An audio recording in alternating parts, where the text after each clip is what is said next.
In this video, we're going to be taking a look at how to create the artwork for a 3D printed hype chain. We're going to be doing that here inside Inkscape.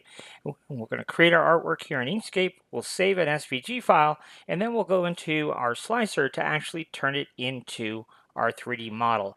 It's a really easy workflow, so hype chains are super easy to do, and we could do it right here inside Inkscape. So let's go ahead and begin our process by importing some artwork. So we're going to hit Control I. And here on our desktop, we have this ladybugs. So this is our image. You can see it's got some gradient to it. So it should be pretty easy for us to convert. So what we're going to do is we're going to right click on it and choose the trace bitmap option. Now, most typically, when I'm working with trace bitmap, I usually work with the brightness and cutoff. Even on a multicolored file like this, I still use the brightness cutoff because I think it gives us the best results. It's either black or it's white. There's no in between, which kind of helps us out and makes it easy for us. So what we're going to do is we're going to invert the image. Okay, so now you can see we have these black bits, but you can see how some of this is dropped out.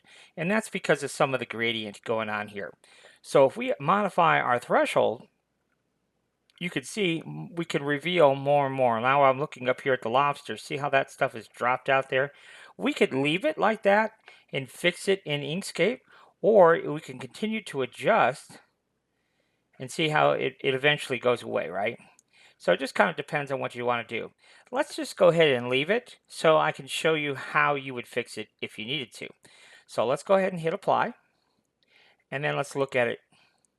So if you go over here to your layers palette, what do you see here? You see a path and an image, right? And then so you can see here our lobster here.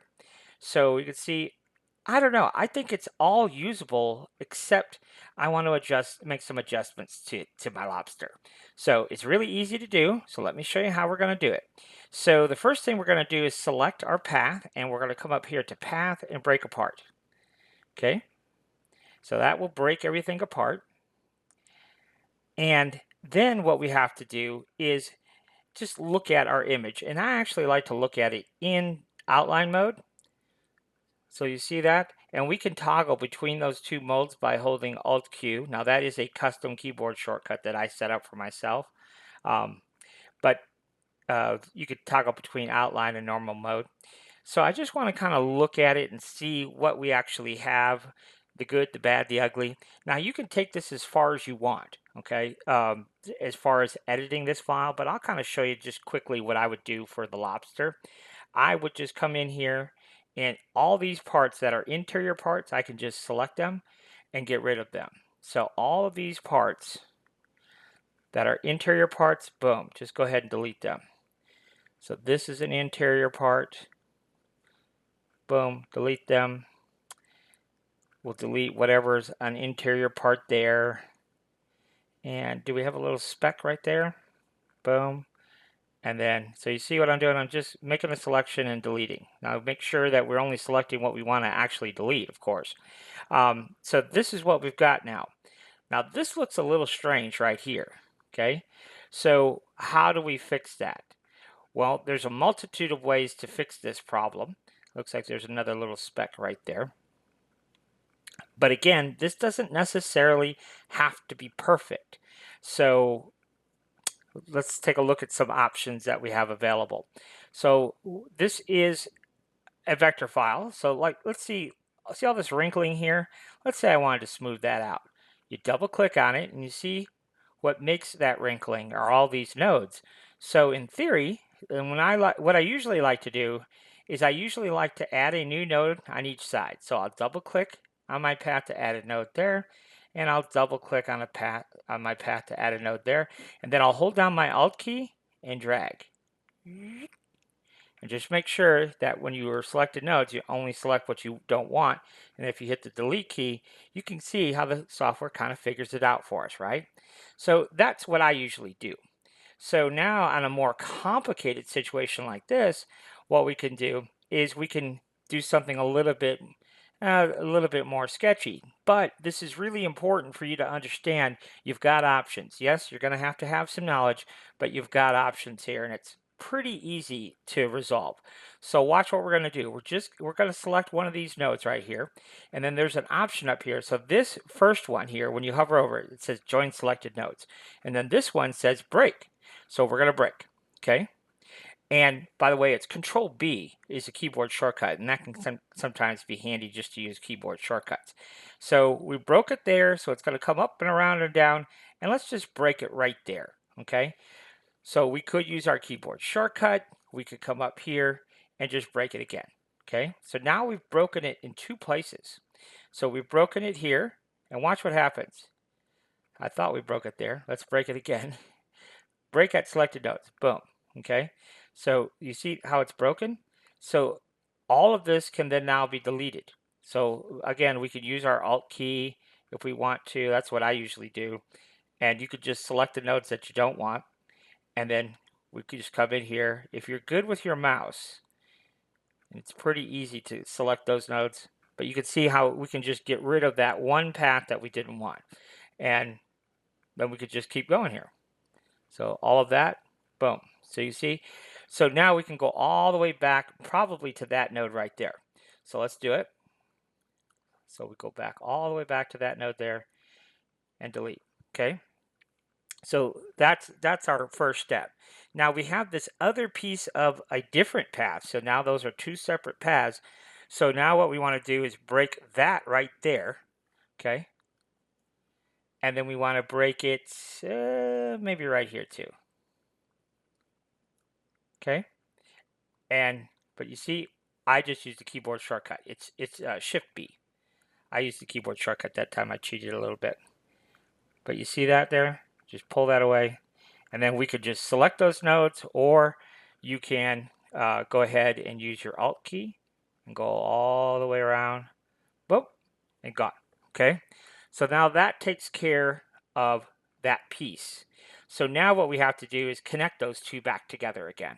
So we select one, we can shift select the other, and we can come up here to path, and we're going to choose combine. Okay, and now all we have to do is manually just grab the node, just double click on it, and boop, and just move those together somewhat close. Okay, and then all we're going to do is select those two, and just like we did break apart, we can click this button to join. So now that is back to one singular path. And you say, well, what did we actually accomplish there? Well, watch. So now I can just double click to add a node here, double click to add a node here, and all the area that I consider to be an issue is everything in between, and boom. So you see, the software will kind of figure it out for us. Now, it didn't do a great job, so that's unfortunate, but we do have the ability to use these control handles and make whatever curve we want to make. But so you can see we kind of smoothed that out a little bit. Now I'm kind of deep diving. I wouldn't necessarily go that far with this because it's not, once it's printed, it's not that big a deal. But if you want to make adjustments like this, I would make an adjustment because it's pretty easy to do it. So I would just double click on it. I'm going to delete all of these nodes that I don't like. Delete. The software smoothed it all out. Now obviously I don't want any of this either. So we'll come in here and delete all this. Boom. And let's add a node here. Let's add a node here. I find that sometimes adding those nodes, it gives it a little bit more control over what's happening in the middle here. So that's why I do it. But boom. Okay, so you see here how the software kind of figured out what we wanted more or less, right? So that's basically it. This little guy here probably won't print because he's so tiny. So we can go ahead and delete him altogether. And now that's more or less our lobster. So let's go ahead and select it. Now this is a keyboard shortcut you should really learn. So you see here, there's lots of pieces here to our lobster. And this is one of the keyboard shortcuts I really encourage you to learn. And when we're bringing things together, okay? So in this case, we're going to use combine. The reason that we use combine and not the union command is because we have an interior path. If we didn't have the interior path, then we would use union. But in this case, we're going to hit Control K, and that will combine those into a single shape, which we can then turn into lobster. Okay. So now the rest of it, we're going to kind of go through it a little bit quicker here. The powered by, I think I'm okay with that. So we're going to go ahead and do a Control K. The little lady you see here, there's some little bits we can get rid of. So we'll go ahead and do that real quick. Okay, so now you can see it's more or less right. Now there is a little bobble here on our D. Well, let's just fix it real quick. So we're just going to add a node. Like I said, I usually will try and add a node and then delete the problem child. Boom. Okay, and like I said, the software kind of figures it out. So that kind of clean that up a little bit. I'll be happy with that. So we're going to go ahead and select that. We'll do Control K. And then let's call this Lady Bugzz. The fewer shapes that we have here in Inkscape when we get over to our slicer, the better. So this will do powered by. So we don't want, for example, like the powered by text, we don't want that to be, you know, each shape, each individual letter be its own shape, because that just takes extra time when we're in our slicer. So now I'm just going to come in here, and any of what are our little bits here, I'm going to go ahead and just select and delete. Now this font is kind of meant to be a little messy. So I'm not all that worried about perfection on around the edges, but I do all those little bits on the inside. I do think it's worth getting rid of those. So like you see that little bit right there, we'll go ahead and get rid of that. A couple little bits down here. So we'll clean it up a little bit. Let's see here. Yeah, we're going to clean this up a little bit. Okay, and then we'll go ahead and clean that. Clean that. That was fine just like it is. So go through all of our letters here and clean them up a little bit. All those little interior bits. You can see how on the H, how that kind of goes up and down. You know, like I said, for this particular logo, that's fine. It doesn't have to be perfect. So we're just going to go through all of our letters and just get rid of all the little bits and bobs, extra bits and bobs. Again, we wouldn't have to do this, but I just think it looks a little bit better if we did it. Okay, so there we go. So that is essentially what our logo is going to look like. So now we've got our ladybugs, our powered by, our lobster. Now let's go ahead and do the rest. We'll put the rest all in together, so we'll do Control K. Now we are in outline mode, and let's go ahead and rename this.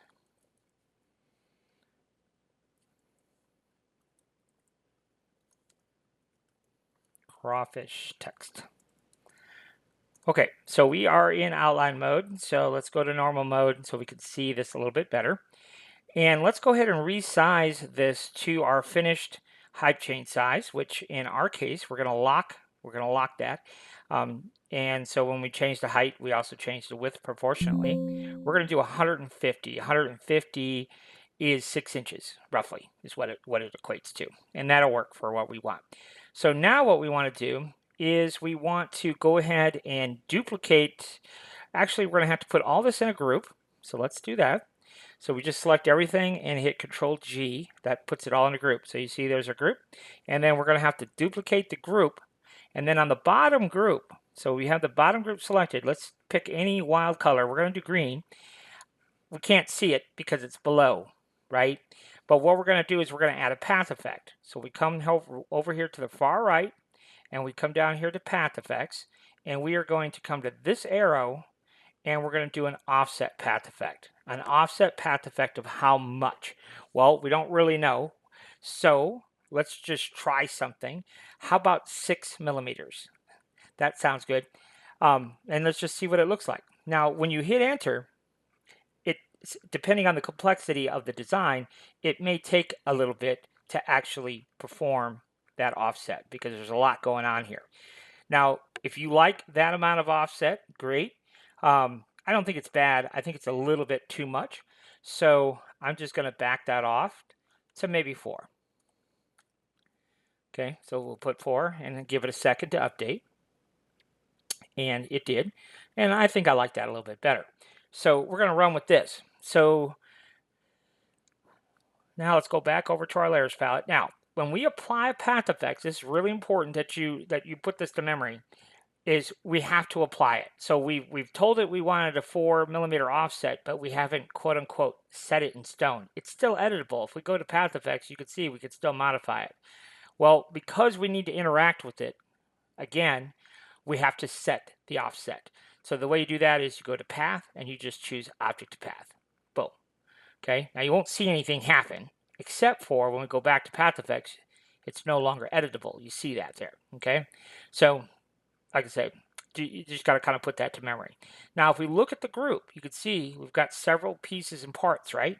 So what we're going to do is first of all, we're going to ungroup. Okay, and now we need to bring all those together into one. So that's where the keyboard shortcut comes in, is Control Plus. When I do that, watch what happens when I hit Control Plus on my keyboard. Boom. Now it's all one. Okay. We could also do that by going to Path, and we could choose Union. So you see where it says Control Plus Plus or Control Plus minus for difference. So those are two keyboard shortcuts I really encourage you to put to memory. So now we have this. Now this is not lobster. This becomes our backplate. That's our backplate for our hype chain, okay?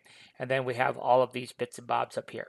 We're going to go ahead and right-click and ungroup the bits and bobs.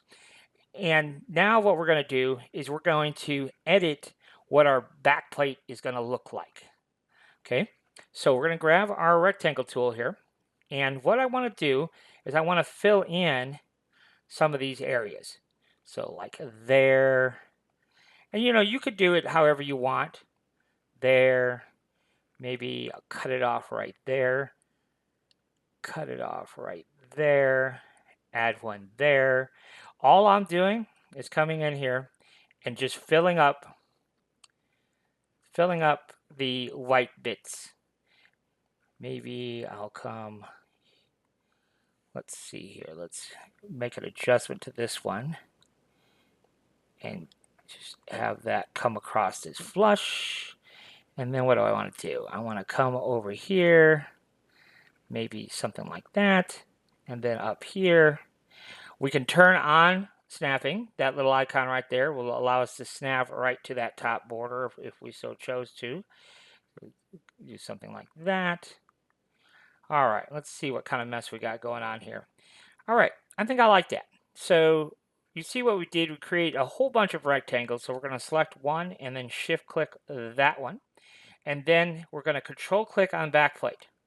So you see how we have all those selected, and then we need to weld those all as one. So we're going to do the Control Plus shortcut. Boom. And so now you can see that's what our new backplate will look like. Okay. So that's how that's done.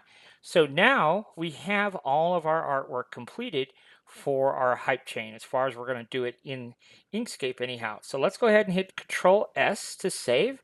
And let's go ahead and do it on our desktop here.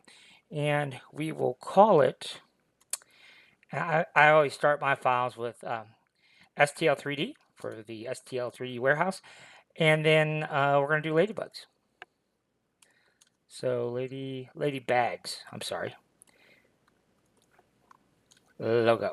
I'm assuming this is a softball team or something like that. Okay, so there you go. I guess it was ladybugs, not ladybags. All right, so at any rate, that is all of our work here in Inkscape. Now we can pop over to our slicer and turn it into a 3D model.